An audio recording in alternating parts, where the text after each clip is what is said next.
Good morning students, मैं पीयूष शर्मा। आज की क्लास में हम बात करेंगे एनसीईआरटी क्लास 9th। सब्जेक्ट है हमारा साइंस। इसमें मैंने आपको केमिस्ट्री के लेसन 1, 2, 3 आपके कंप्लीट कर दिए हैं और आज की क्लास में मैं लेसन 4 को लेकर आया हूँ, जिसका नाम है परमाणु की संरचना, स्ट्रक्चर ऑफ एटम। जिस तरीके से बच्चों हमारी बॉडी होती है, बॉडी का क्या स्ट्रक्चर होता है, ऐसे ही एक परमाणु होते हैं जिसको एक फिक्स इसका भी एक स्ट्रक्चर होता है। आइए देखते हैं कि हम इसमें आपको क्या क्या बताएंगे। तो सबसे पहले मैं अगर बात करूं तो इस चैप्टर का नाम है हमारा स्ट्रक्चर ऑफ एटम। तो इसको हिंदी में क्या बोलते हैं बच्चों? परमाणु की संरचना। परमाणु की संरचना।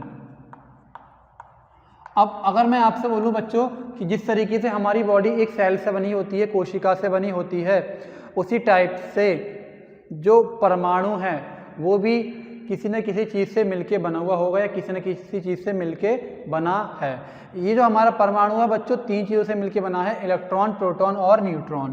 किस किस से मिलके बना है बच्चों? इलेक्ट्रॉन, प्रोटॉन और न्यूट्रॉन।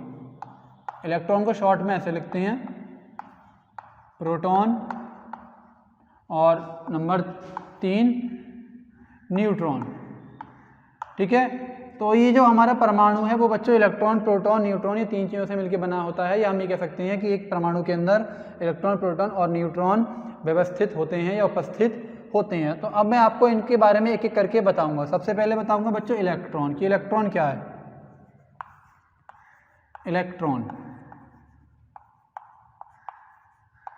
ठीक है, इसको इंग्लिश में ऐसे लिखते हैं, इलेक्ट्रॉन।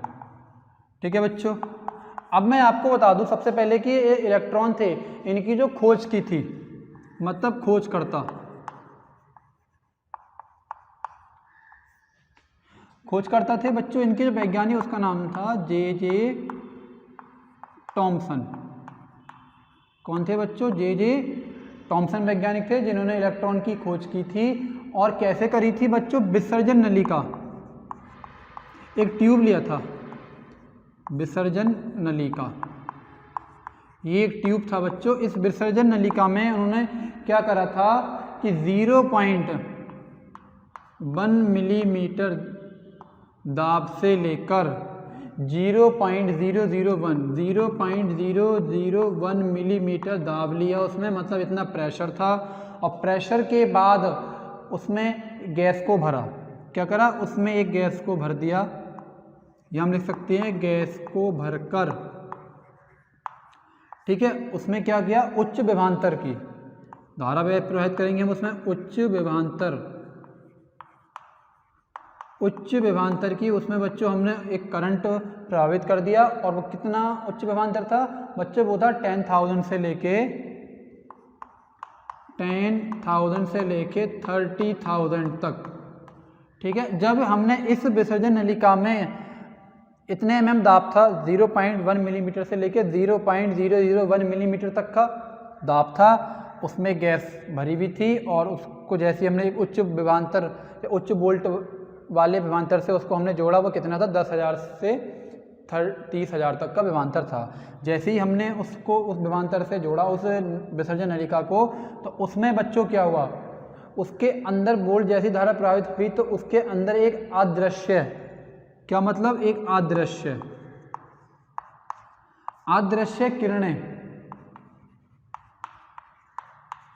अदृश्य किरणें हमें प्राप्त हुई, जिनको हमने क्या बोला? कैथोड किरणें। कौन सी किरणें बच्चों? कैथोड किरणें हमें प्राप्त हुई थी। और ये कैथोड किरणें जो होती हैं बच्चों, ये कैसी होती हैं? ये होती हैं नेगेटिव, मतलब ऋणावेशित। ये किरणें कैसी होती हैं? ऋणावेशित होती हैं। फिर हमने इन ऋणावेशित किरणों को क्या बोला था? हमने इसी को ही बच्चों इलेक्ट्रॉन बोला था। क्या बोला था? इलेक्ट्रॉन, हमने इनका नाम दिया था। तो ये तो हो गया हमारा इलेक्ट्रॉन के बारे में। ठीक है, अब इसमें इलेक्ट्रॉन में एक कुछ और भी हम आपको बताते हैं कि इलेक्ट्रॉन का जो आवेश है या इलेक्ट्रॉन पे जो आवेश है वो कितना होता है। देखिए, हम इसमें देखेंगे। ठीक है, अब मैं आपको बता दूं इलेक्ट्रॉन जो है बच्चों, इलेक्ट्रॉन पे जो सबसे पहले माइनस का आवेश होता है, और माइनस के आवेश के बाद इसमें मैं आपको बताऊं, इस पे आवेश के बाद कितना होता है कूलाम में, अगर मैं आपको बताऊं तो 1.6 ठीक है, 1.622 मल्टीप्लाई 10 टू दी पावर, ठीक है, 10 टू दी पावर -19 कूलाम। क्यों? क्योंकि जो आवेश होता है उसको हम कूलाम में मापते हैं, कूलाम में मापते हैं। ये इसका आवेश हो गया। तो ये जो था हमारा ये इलेक्ट्रॉन था। ये जो परमाणु होता है वो सबसे पहले इलेक्ट्रॉन से मिलके बना होता है। इलेक्ट्रॉन हमारा हो गया। अब मैं आपको बताऊंगा प्रोटॉन के बारे में। किसके बारे में? प्रोटॉन के बारे में।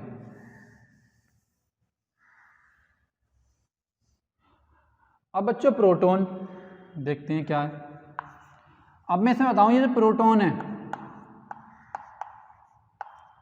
ठीक, अब प्रोटॉन जो होते हैं बच्चों, इनकी जो खोज की थी वो 1886 में, सन 1886 ईस्वी में किसने की थी? गोल्डस्टीन ने। जो वैज्ञानिक थे उनका क्या नाम था? गोल्डस्टीन। गोल्डस्टीन ने इनकी खोज की थी। तो हमें क्या क्या पता लगा? जो प्रोटॉन थे सन 1886 में गोल्डस्टीन नामक वैज्ञानिक ने इनकी खोज की थी। और इन पे जो चार्जेस होते हैं बच्चों, जो आवेश होते हैं वो प्लस का आवेश चार्ज होता है। अब बात करते हैं इनके अंदर जो वास्तविक आवेश होते हैं। वास्तविक आवेश कितना होता है प्रोटॉन के ऊपर? प्रोटॉन के ऊपर जो बच्चों वास्तविक आवेश होता है वो होता है 1.627 गुणा 10 टू दी पावर -19 कूलाम। ठीक, ये इस पे वास्तविक चार्ज या रियल चार्जेस होते हैं। और इसका जो द्रव्यमान होता है, प्रोटॉन का जो मास होता है बच्चों, वो होता है 1.627 multiply 10 to the power -27 kilogram. 27 kilogram. तो ये था हमारा प्रोटॉन के बारे में, जो मैंने आपको बताया कि प्रोटॉन की खोज 1886 में गोल्डस्टीन ने की। इस पे जो चार्जेस होता है वो पॉजिटिव चार्ज होता है। इस पे जो रियल आवेश होते हैं वो 1.627 multiply 10 to the power -19 coulomb होता है। इसका जो द्रव्यमान होता है वो होता है 1.627 multiply 10 to the power -27 kilogram. तो ये तो हमारा प्रोटॉन। इसको हम किससे प्रदर्शित करते हैं? इसको बच्चों P से प्रदर्शित करते हैं। ठीक, हमारा इलेक्ट्रॉन हो गया, प्रोटॉन हो गया। अब बात करते हैं न्यूट्रॉन की, कि न्यूट्रॉन क्या है। बच्चों न्यूट्रॉन जो होते हैं, मैं आपको बता दूं, ये न्यूट्रॉन कैसे होते हैं? उदासीन होते हैं। किस तरीके से होते हैं? उदासीन होते हैं। तो नंबर सी क्या बच्चों? न्यूट्रॉन। ठीक, अब ये जो न्यूट्रॉन है, इनमें अगर मैं आपको बताऊं तो न्यूट्रॉन सबसे पहले उदासीन कण है। कैसे कण है बच्चों? उदासीन कण, जिसको हम बोल सकते हैं न्यूट्रल पार्टिकल। ठीक, मैंने क्या बताया कि जो न्यूट्रॉन होते हैं उदासीन कण होते हैं, जिसको हम बोल सकते हैं न्यूट्रल पार्टिकल, हम इसको कह सकते हैं। और ये कहाँ पाया जाता है? ये परमाणु के नाभिक में। परमाणु के नाभिक में मतलब न्यूक्लियस में, परमाणु के नाभिक में ये पाया जाता है। मतलब इसका जो स्थान होता है परमाणु के नाभिक में, इसका स्थान होता है। और इसके जो खोजकर्ता थे, खोजकर्ता मतलब जो वैज्ञानिक, कौन से वैज्ञानिक थे जिन्होंने न्यूट्रॉन की खोज की थी? तो बच्चों उनका नाम था जेम्स चैडविक। क्या नाम था? James Chadwick. जेम्स चैडविक ने न्यूट्रॉन की खोज की थी सन 1932 में। सन 1932 में जेम्स चैडविक ने न्यूट्रॉन की खोज की थी, जो परमाणु के नाभिक में पाए जाते हैं। ये एक उदासीन कण है। ना तो इस पे प्लस का आवेश होता, ना ही माइनस का होता। प्लस का होता है बच्चों प्रोटॉन पे और माइनस का होता है इलेक्ट्रॉन पे। अब इनका द्रव्यमान, कि एक न्यूट्रॉन का द्रव्यमान कितना होता है? इसका होता है 1.67439 1.67439 multiply 10 to the power -27 kilogram. -27 kilogram. तो बच्चों ये जितनी भी रीडिंग्स आ रही हैं, जितने भी नंबर सारे बहुत ही छोटे या बहुत ही एक तरीके से माना के लगभग के बराबर होती हैं। अब मैंने क्या बताया था, इलेक्ट्रॉन पे माइनस का चार्ज होता है आवेश, प्रोटॉन पे प्लस का होता है, और न्यूट्रॉन पे कौन सा होता है बच्चों, तो न्यूट्रॉन पे जो आवेश होता है वो बच्चों शून्य होता है, मतलब न्यूट्रॉन पे कोई आवेश नहीं होता, जीरो आवेश होता है। तो ये जो था हमारा परमाणु वो किन किन चीज़ों से मिलकर बना था बच्चों, इलेक्ट्रॉन, प्रोटॉन और न्यूट्रॉन। इलेक्ट्रॉन के बारे में मैंने आपको बताया, प्रोटॉन के बारे में बताया और न्यूट्रॉन के बारे में बताया।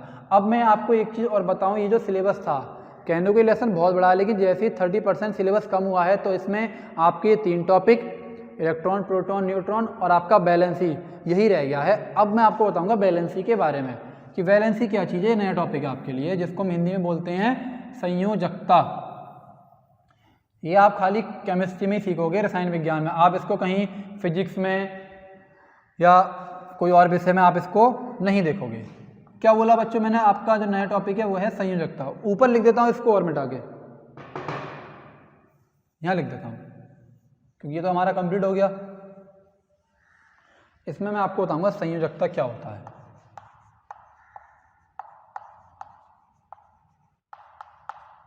संयोजकता ये हमारा नया टॉपिक है, इसको इंग्लिश में बोलते हैं वैलेंसी। ठीक, अब मैं आपको ये बता दे रहा हूँ कि इसका मतलब क्या होता है बच्चों। सबसे पहले तो वैलेंसी जो है एक लैटिन भाषा का शब्द है। क्या है ये, एक लैटिन भाषा और एक ग्रीक भाषा, ये 2 भाषा बहुत हैं जो केमिस्ट्री में यूज होती हैं। ये लैटिन भाषा का शब्द है, करेक्ट। और इस संयोजकता का जो मतलब है लैटिन भाषा में, ये मैं आपको बता रहा हूँ, इसका जो मतलब है वो है बच्चों संयोजन क्षमता। संयोजन क्षमता का मतलब होता है कि मैं अपने अंदर कितने इलेक्ट्रॉन को ग्रहण कर सकता हूँ या कितने इलेक्ट्रॉन को एब्जॉर्ब कर सकता हूँ। जो संयोजकता है वो एक लैटिन भाषा का शब्द है। संयोजकता का मतलब है संयोजन क्षमता, किसमें, लैटिन भाषा में। ठीक है, अब 1852 ईस्वी में, किसमें, सन 1852 ईस्वी में फ्रैंकलैंड, कौन से बच्चों, फ्रैंकलैंड नामक साइंटिस्ट ने क्या किया था, इनकी 1852 ईस्वी में इसकी परिभाषा दी थी या संयोजकता के बारे में एक सिद्धांत प्रतिपादित किया था। अब मैं आपको डेफिनेशन बताता हूँ बच्चों कि इसकी डेफिनेशन होती क्या है। अगर मैं बोलूँ किसी तत्व की संयोजकता हाइड्रोजन परमाणु की, किसकी, हाइड्रोजन परमाणु की वह संख्या है जो उस तत्व के परमाणु से संयोग करके अणु बनाती है। मतलब एक परमाणु की संयोजकता वह संयोजकता है जो हाइड्रोजन परमाणु की वह संख्या है जो उस तत्व के एक, किससे, खाली एक परमाणु से संयोग करके अणु बनाती है। हम लिख देते हैं कि परिभाषा इसकी क्या होगी। मैं दोबारा बताता हूं कि संयोजकता क्या है। संयोजकता मतलब यह है कि हाइड्रोजन परमाणु की, ये हाइड्रोजन परमाणु की वह संख्या है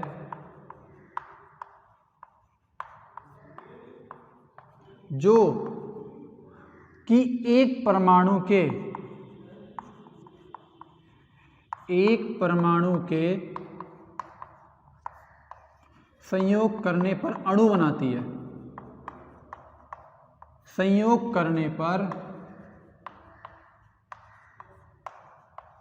क्या बना रही है बच्चों, अणु बनाती है।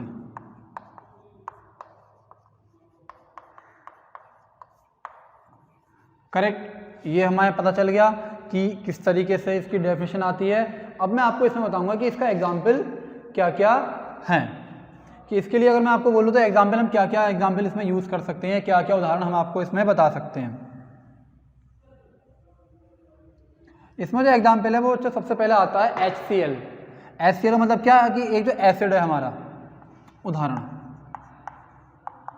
अब जैसे मैंने बच्चों ये HCl लिखा, हमें पता है कि हाइड्रोजन पे एक इलेक्ट्रॉन होता है और वो हाइड्रोजन अपना एक इलेक्ट्रॉन क्लोरीन को दे देता है।